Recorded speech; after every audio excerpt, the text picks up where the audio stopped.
Inilah kisah dahsyatnya akhir zaman.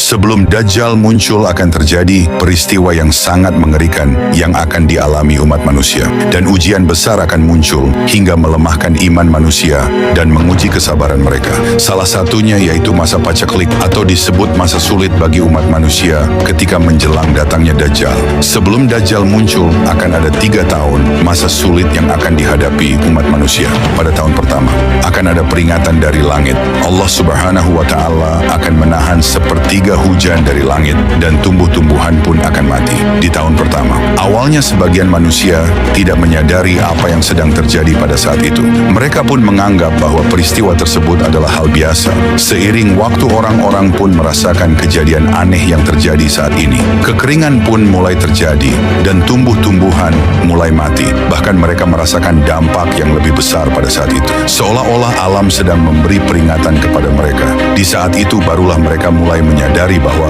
peristiwa ini bukanlah hal yang wajar. Lalu mereka berdoa kepada Allah agar diturunkan hujan. Namun doa mereka tidak dikabulkan.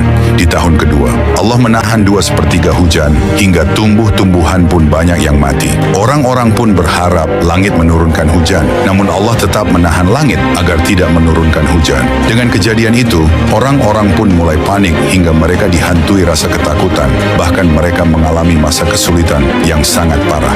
Di tahun ketiga, Allah menahan seluruh hujan dari langit hingga seluruh tumbuh-tumbuhan dan hewan-hewan ternak pun mati, bahkan tidak ada satupun tanaman dan hewan-hewan yang hidup. Saat itu dunia dilanda kehancuran dan kekacauan hebat. Bahkan seluruh umat manusia mengalami kelaparan yang sangat hebat hingga penderitaan yang luar biasa. Namun sebagian umat muslim terus berzikir kepada Allah agar menjadikan kekuatan untuk mereka bertahan secara mental dan emosional.